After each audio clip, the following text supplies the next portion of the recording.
نلوم عنتم بعر كريد استسميت أكشن تحسته زلوا بلست فيلم قدامي كفالا يحزلكم متي زلخو كساف فصامه مدبنا مسانا حصنحن محصن مساخم زلخو عدلاو مدب أبيل ميكيله سناي مكتال كونلكم دا تمنخو نافت مدب قبلكم سلام زخبركم تخطاتلتي ايوي فيلم ريفيو كما يتخونو هم نبارات انقع سلام صنحكم اتم حدش تخا انقع سلام مصاخم اندبلنا نابتن لما انت زدالنا يتحستو خنسغاغركم قدمي جن توم نبارات لايك توم حدش تخا سبسكرايب بمقبار تتابعونا بتحتنا نحتت Wake up.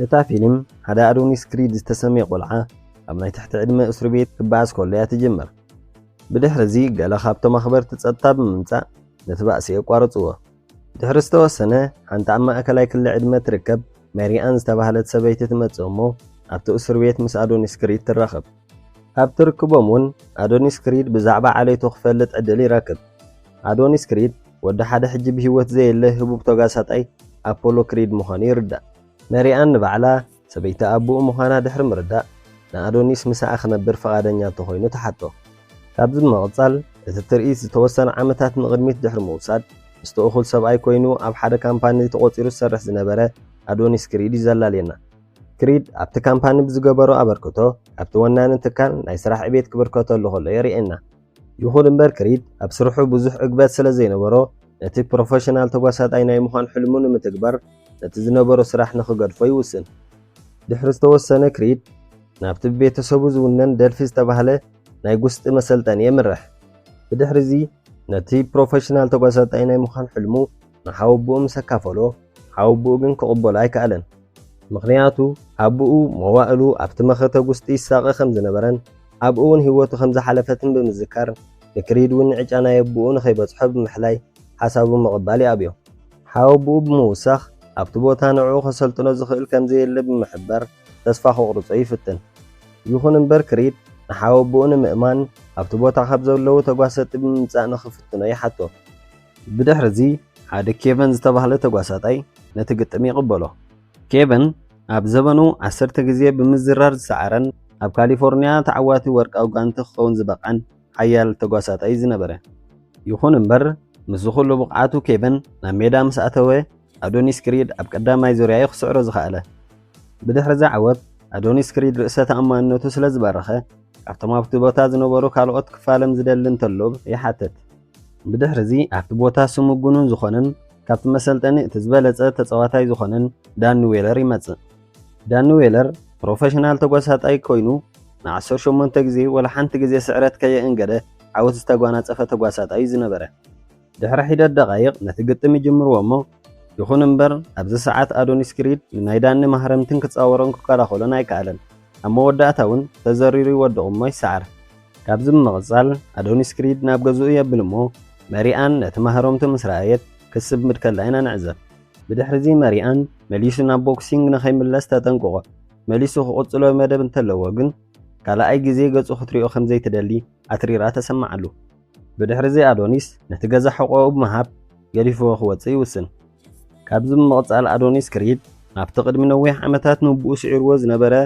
زننيا روكي بالبقون مركب نافيادلفيا خيدي وسن بدحر زي أرتب إيطاليان ريستورانت زفلت نايروكي بيت مكبير راخب مو أدونيس ودته هبوب توقاسات أي أبولو كريد مخانو نروكي إلا اليوم كريد مسنبسو بدحر من للايو كسلطنو خمز دلي نقرو انتخونا قل روكي أدونيس جنا جمار سلزنا برا كم زي كون يحبره أدونيس كريد روكي فقادنيا سلزي كونه تجنيقو أبتاليتي سلام كيبلا يحدر أبرئ سزرلاتا توسختا خمز بهالون أو قربيتو زنوبرو سبات بأزي برتو عدمتي موزيكا سلزو ولعو نيچنقاتو سماعي عرقو أما وداتا أدونيس كتصاورو سلزي كاله ما صوخ حكيحو خسم عبز خدلو زي تصبيو حنت بيان كاستبهلت صبغت غورزو خوينا تصنحمو يردادو نصباحيتو أدونيس ناب حدا مايتي ميكس بوكسينغ زتبهله مسلطن ماكلي خيد بدحر زي ودته هبوب توقاسات أي مخانو نخيفلطو بمبال نتحقنيا منو تشفينو دوني كم زبهال حبيرو أبو يمزقب بدحر زي وقعاو أبال نايتا مسلطن ماكل بمخان قعزو يجمر نصباحيتو أدونيس بزعبا حدا ريكي كوندان زتبهله توقاسات أي مستقدم حجي أبتني حاوب مسلطن تقاطي موز نبرا دان ويلر زنبورو قطن ከም ዝሰረዞ ዝሕብር ዜና ይዕዘብ። ነቲ ግጥም ጠንቂ መሰረዚኡ ምኽንያቱን ሪኪ ኣብ ግዜ ዝርርብ ስምዒቱ ክቆጻጸር ብዘይምኽኣሉ ንዳኒ ኣብ ገጹ ብምህራሙ ምኽንያት ከም ዝኾነ ይግንዘብ። ብድሕሪ እዚ ኣዶኒስ ክሪድ ሮኪ ረኺቡ ብዛዕባ ኣጥርይዎ ዘሎ ቅልጣፈን ጥንካረን ክሳብ ዝነግሮ ኣብቲ ኣቐዲሙ ዝተመዝገቦ ቦታ ኣበርቲዑ ይሰርሕ። ሮኪ ብወገኑ ኣበርቲዑ ክጽዕር ከም ዘለዎ ምኽሪ ይልግሰሉ። ንጽባሒቱ ሮኪ ሃንደበት ናብቲ ናይ ቀደም መሰልጠኒኡ ኣብዚ ሰዓት እውን ኣዶኒስ ዝላመደሉ ዘሎ ቦታ ይኸይድ። ኣብቲ ቦታ ዝነበሩ ሰባት ብሃንደበት ምምጻእ ናይ ሮኪ ተገሪሞም ሰላምታ ክህብዎ ይጅምሩ። ብድሕሪ እዚ እቲ ወናኒ ናይቲ ጅም ንወዱ ልዮስ ምስ ሮኪ ብምልላይ ፕሮፌሽናል ተጓሳጣይ ምዃኑን ክሳብ ሕጂ እውን 12 ግዜ ብዝረራ ከም ዝሰዓረ ብምሕባር ንወዱ ንኸሰልጥነሉ ይሓቶ። ይኹን እምበር ሮኪ ኣብቲ ቦታ ዝተረኽበሉ ምኽንያት ንኣዶኒስ ንምስልጣን ከም ዝኾነ የነጽረሎም። ብድሕሪ እዚ ሮኪ ነቲ ወዲ ናይ ቀደም መወዳድርቱ ኣዶኒስ ክሪድ ምስልጣን ብወግዒ ይጅምሮ። እቲ ልምምድ እውን ብኣካላዊ ብቕዓትን ፍጥነት ምንቅስቓስ የእዳውን ካልኦትን ዝኣመሰሉ ይጅምርዎ። ዝተወሰነ ግዜ ድሕሪ ልምምድ ኣዶኒስ ነታ ጎረቤቱ ዝኾነት ቢያንካ ከውፃኣን ከዛውራን ብምጅማሩ ርክቦም ካብ መዓልቲ ናብ መዓልቲ እንዳዓመቐ ክኸይድ ይጅምር። ድሕሪ ዝተወሰነ ብሮኪ ስልጠና ኣብ ልዕሊ ኣዶኒስ ዓብ ለውጢ ዝተዓዘበ ወናኒ ናይቲ ጅም ዝኾነ ፐት ኣዶኒስ ንፕሮፌሽናል ቦክሲንግ ተመዝጊቡ ንወዱ ክገጥሞ ሕቶ የቕርብ። ኣብቲ መጀመርታ ሮኪ ምስማዕ እኮ እንተኣበየ ብድፊኢት ናይ ኣዶኒስ ግን ነቲ ሓሳብ ይቕበሎ። ክሪድ ቀልጢፉ ናብቲ መኸተጉስቲ ተጸንቢሩ ክወዳደር ብቱር ድሌት ስለ ዝነበሮ ብዕቱብ መንፈስ ልምምዳቱ ክገብር ይርአ። ካብዚ ሓሊፉ እውን ካልኦት ኣገደስቲ ክብድ ዝበሉ ስልጠናታት ንክህቦ ንሮኪ ከገድዶ ይጅምር። ብድሕሪ እዚ ኣዶኒስ ክሪድ አንጉሂ ናብ ገዛ ናይ ሮኪ ብምኻድ ንልምምዳቱ ኣጽዒቑ ክትግብሮ ከሎ ኢና ንዕዘብ። ድሕሪ ዝተወሰኑ ትርር ዝበሉ ልምምዳት ሮኪ ሒዝዎ ናብ ሓደ ፍሮንት ስትሪት ዝተባህለ መሰልጠኒ ማእከል ይኸይድ። ካብዚ ምቕጻር ሮኪ ንኣዶኒስ ነቶም ምስኡ ትሬኒንግ ዝገብሩ ሰባት ሓደ ብሓደ ኸላልዮ ይጅምር። ብድሕሪ እዚ ኣዶኒስ ክሪድ እቲ ምስ ሊዮን ዝነበሮ ፕሮፌሽናል ጌም እንዳቐረበ ይኸይድ ስለ ዝነበረ ነቲ ንውልቁ ዘተግብሮ ዝነበረ ልምምዳት ምስቶም መሳርሕቱ ብምዃን ብዓጸፌታ ከተግብሮ ይጅምር። ቅድሚ እቲ ጸወታ ኣብ ቦልዮ ዝኾነ ፐት ማንነት ናይ ኣዶኒስ ስለ ዝተጠራጠረ ንሮኪ ብምርካብ ይሓቶ እሞ ሮኪ ብወገኑ ንሱ ሓቀኛ ወዲ ኣፖሎ ክሪድ ምዃኑን ማንነቱ ክሓብእ ዘገደዶ ምኽንያቱን ብብቕዓቱ ዳ እምበር ብስም ኣቦኡ ከኽብርዎ ከም ዘይደለየ ብምንጋር እቲ ሓቂ የዘንትወሉ። ካብዚ ብምቕጻል ኣዶኒስ ኣብቲ ናይ ጸወታ መዓልቲ ኣዝዩ ስለ ዝፈርሐ ቅድሚ ናብ ጸወታ ምእታው ሽንቲ ቤት ክጥቀም ከም ዝደሊ ክዛረብ ከሎ ኢና ንዕዘብ። ኣብ መወዳእትኡ ሰዓት ኣኺላ ሊዮን ምስ ክሪድ ኣብ ሪንግ ተራኺቦም ግጥሞም ክጅምሩ ድልዋት ይኾኑ። ግጥም ምስ ተጀመረ ቀዳማይ ዙርያ ርኡይ ዓብላልነት ናይ ሊዮ ኢና ንርኢ። ይኹን እምበር ኣብ ካልኣይ ዙርያ ኣዶኒስ ክሪድ ካብቲ ሮኪ ዝመሃሮ ስልትታት ብምጥቃም ከቢድ ዝኾነ ግብረ መልሲ ይህቦ። ድሕሪ ነዊሕ ክርፍስ እውን ኣብ መወዳእታ ናይ ካልኣይ ዙር ኣዶኒስ ከቢድ ዝኾነ ጉስጢ ብምሃብ ንሊዮ ኣብ መሬት ብምዝራር ኣብታ ምሸት ዓወት ክጎናጸፍ ከኣለ። ክቡራት ተኸታተልትና ንዝተፈላለዩ ጽምብላት ከም ኣውደ ዓመት መርዓ ሕፀን ጥምቀትን ዝተፈላለዩ ባህላዊ ነገራት ከም ክዳን ሓበሻ ሽፎን መሶብን ካልእን ዝኣመሰሉ ነገራት ካብ ኣዲስ ኣበባ ክትጠልቡ ምስ ትደልዩ ብመስመራት ቴሌፎናትና 0025 1953 84 3289 ከምኡውን 0025 1703 34 08 28 ብኢሞ ዋትስኣፕ ቴሌግራምን ቫይበርን ክትውከሱና ከም እትኽእሉን ናብ ዝደለኹሞ ሃገርን ቦታን ብኣድራሻኹም መሰረት ክንልእኸልኩም ከም ንኽእል ነበስር። ድሕሪ እዚ ዓወት ዝና ናይ ክሪድ ኣብ ኩሉ ከባቢታት ክብተን ግዜ ኣይወሰደን። ዝና ናይ ኣቦኡ ተወሲኽዎ እውን ኣብ ኩለን ማዕከናት ዜና ክጋዋሕ ጀመረ። ነዚ ዝተዓዘበ ናይ ሪኪ ኮላን ማናጀር እውን ምስ ክሪድ ክጋጠሙ ድሌት ስለ ዘሕደረ ኣብ ቦታኦም ብምኻድ ንሮኪን ክሪድን የዘራርቦም። ማናጀር ናይ ኮንላን ወሲኹ ኮንላን ዝግጥም ናይ መወዳእትኡ ከም ዝኾነን ብድሕሪኡ ብሰንኪ ዘጋጠሙ ናይ ቤት ፍርቲ ጉዳይ ካብቲ ግጥም ከቋርጽ ምዃኑ ይገልጸሎም። ይኹን እምበር ሮኪ ኣዶኒስ ምስ ሪኪ ክጋጠም ብቑዕ ኣይኮነን ኢሉ ስለ ዝሓሰበ ነቲ ጻውዒት ምምንጻቅ ዘይምስምዑ ይዛረብ። ሪኪ ኣብቲ ዓውዲ ፕሮፌሽናልነት ንነዊሕ ግዜ ዝጸንሕን ካብ ኣዶኒስ ንላዕሊ ኣዝዩ ብዙሕ ተመክሮን ናይ ምጥቃዕ ጥበብን ዝውንን ተጓሳጣይ እዩ። ይኹን እምበር ኣዶኒስ ትርር ኢሉ ንሪኪ ክገጥሞ ከም ዝደሊ ብምዝራቡ ሮኪ እውን ሓሳቡ ቀይሩ ነቲ ጸወታ ክቕበሎ ይግደድ። ኣዶኒስ ምስ ሪኪ ኮንላን ዘለዎ ግጥም ተራ ግጥም ዘይምዃኑ ፍሉጥ ስለ ዝነበረ ኣዝዩ ጽዑቕ ልምምዳት ንተደጋጋሚ ግዜ ብምግባር ክዳሎ ከሎ ኢና ንዕዘብ። ሮኪ ብወገኑ ንኣዶኒስ ኣብ ጥርዚ ብቕዓት ንምምጻእ ካብ ዓቐን ንላዕሊ ኣብ ጽዑቕ ስራሕ ስለ ዝኣተወ ሓደ መዓልቲ ብሃንደበት ኣብ ትሬኒንግ ከሎ ርእሱ ስሒቱ ይወድቕ። ካብዚ ብምቕጻል ተቐላጢፎም ናብ ሆስፒታል ድሕሪ ምውሳድ ድሕሪ ነዊሕ መርመራ ሮኪ ካንሰር ከም ዘለዎን ዝተወሰነ ናይ ቀመማዊ ፍወሳ ወይ እውን ኬሞቴራፒ ክገብር ከም ዘለዎ ይሕበሮ። ይኹን እምበር ሮኪ ነታ ዶክተር ሓደ ምስጢር ክትዕቅበሉ ይሓታ። ካንሰር ምሕማሙ ንኣዶኒስ ንኸይትነግሮ ምኽንያቱ ንዝመጽእ ዘሎ ግጥሙ ክዳሎ ከም ዘለዎ ይነግራ። ኣብታ ዝቐጸለት መዓልቲ ሮኪ ንኣዶኒስ ንምዕላም ናብቲ ቦታ ልምምድ ክመጽእ ከሎ ኢና ንዕዘብ። ሮኪ ተዳኺሙ እኳ እንተነበረ ዘድልዮ ትሬኒንግ ክህቦ ግን ከም ግዴታ ተቐበሎ። ኣብ መወዳእታ ናይቲ ልምምድ ግን ኣዶኒስ ሮኪ ካንሰር ከም ዝሓመመ ኣብ ጅቡኡ ብዝረኸቦ ዶኩመንት ይፈልጥ። ይኹን እምበር ሮኪ ደሓን ከም ዘሎን ብዛዕባ ሕማሙ ብዙሕ ዘጨንቕ ከም ዘይብሉን ንኣዶኒስ ይነግሮ። ሮኪ ብምውሳኽ ኣዶኒስ ናይ ስጋ ዘመዱ ከም ዘይኮነ ብምሕባር ናብ ፀወትኡ ጥራይ ከተኩር ከም ዘለዎ ይነግሮ። ነዚ ዝሰምዐ ኣዶኒስ ብወገኑ ዘመደይ ኣይኮንካን ስለ ዝተባሃለ ሓሪቑ ጠንጢንዎ ይኸይድ።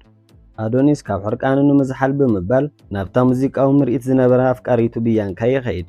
ይኹን እምበር ኣዶኒስ በቲ ሮኪ ኣቐዲሙ ዝበሎ ሓሪቑ ስለ ዝነበረ ኣብቲ ቦታ ከዕገርገር ኢና ንዕዘብ። ሓደ ካብቶም ኣብቲ ቦታ ዝነበሩ ተዓዘብቲ እውን ንኣዶኒስ ስለ ዘባጨወሉ ሕርቃኑ መሊሱ ሰማይ ዓረገ። ክሪድ በቲ ኩነታት ሕርቃኑ ክቆጻጸር ብዘይምኽኣሉ ኣብ ልዕሊ እቲ ውልቀ ሰብ መጥቃዕቲ ስለ ዘውረደ ተታሒዙ ናብ መደበር ፖሊስ ይውሰድ። ሙሉእ ለይቲ እውን ኣብኡ ከም ዝሓድር ይግበር። ብድሕሪ እዚ ሮኪ ንኣዶኒስ ብዋሕስ ንምውፃእ ናብቲ መደበር ፖሊስ ይመጽእ። ብድሕሪ እዚ ንኣዶኒስ ብቕንዕና ክዘራርቦን ኣብ ባሃህልኡ ከመይ ከም ዝነበረ እውን ከረድኦ ይሓቶ። ብድሕሪ እዚ ሮኪ ኣዶኒስ ኣብታ ኣብ ቀረባ ግዜ ዝግበር ግጥሙ ከድህብ ኢሉ ከምኡ ከም ዝበሎ ኣጸቢቑ የረድኦ። ብድሕሪ እዚ ኣብ መንጎኦም ተፈጢሩ ዝነበረ ብምርድዳእ ብሰላም ድሕሪ ምፍታሕ ኣዶኒስ ናብቲ ጽዑቕ ልምምዱ የብል።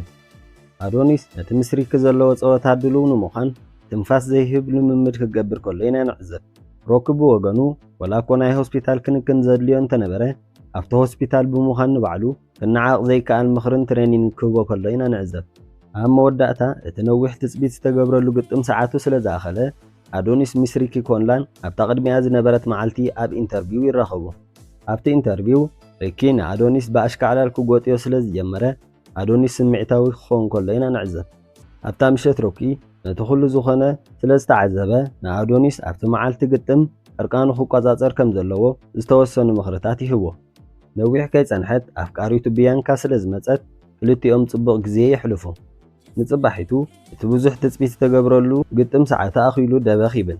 ኣዶኒስ ምስ ቢያንካ እውን ተተሓሒዞም ይመጹ እሞ ኣብቲ ቦታ ምስ በጽሐ ካብ መሪኣን ዝብል ህያብ ይረክብ። ከፊቱ ኣብ ዝረኣየሉ ግዜ እውን ናይ ኣቡኡ ዝነበረ ናይ ጉስጡ ቁምጣ ኮይኑ ይረኽቦ እሞ ተኸዲንዎ ናብ ሪንግ ይኣቱ። ኣብ መጀመርታ ኣዶኒስ እቶም ተዓዘብቲ መብዛሕቲኦም ነቲ መጋጥምቱ ይድግፉ ስለ ዝነበሩ ቁሩብ ተዳሂሉ ኢና ንዕዘብ። ቀዳማይ ዙር ኣብ ዝተጀመረሉ እዋን ሪኪ ዓብላልነቱን ክእለቱን ኣብ ልዕሊ ኣዶኒስ ርኡዩ ነይሩ። ኣዶኒስ ተደጋጋሚ ግዜ ናይ ሪኪ ጉስጢ ስለ ዝዓለቦ ዓይኑ ይህሰ። ካብዚ ብምቕጻል እቲ ፀወታ ናብ ካልኣይ ዙር እዩ ዝወስደና። ኣብዚ ሰዓት ግን ኣዶኒስ ነቲ ኩነታት ኣስተቢሉ ናብ ርሑኡ ብምቕያር ተመጣጣኒ መጥቃዕቲ ኣብ ልዕሊ ሪኪ የዝንብ። ከምዚ እንዳበሉ ናብ ሓምሻይ ዙርያ ይበጽሑ እሞ ኣብዚ እዋን ዝነበረ ፀወታ ክልቲኦም ብማዕረ ከጥቅዑ ኢና ንዕዘብ። ኣብቲ ዝቐጸለ ዙር ግን ኣዶኒስ ካብ ሪኪ ክብድ ዝበለ ጉስጢ ስለ ዝተቐበለ ኣብ መሬት ይወድቕ። ሪኪ መጋጥምቱ ኣብ መሬት ተዘሪሩ ምስ ተዓዘበ ሓጎሱ ክገልጽ ይጅምር። ይኹን ዳ እምበር ኣዶኒስ ናይ ኣቡኡ ምስሊ እንዳተዓዘበ ንኽትስእ ይፍትን። ሰሚሩሉ ካብ ወዲቕዎ ዝነበረ ይትንስእ እሞ እቲ ፀወታ እውን ይቕጽል። ብድሕሪ እዚ ደወል ናይ ዕረፍቲ ስለ ዝተደወለ ኣዶኒስ ነቲ ሓቢጡ ንምርኣይ ኣሸጊርዎ ዝነበረ ዓይኑ ብምድራዝ ሕበጡ ክቕንስሉን ብትኽክል ይርኢ እንተሃልዩ እውን ክሓትዎን ይጅምሩ።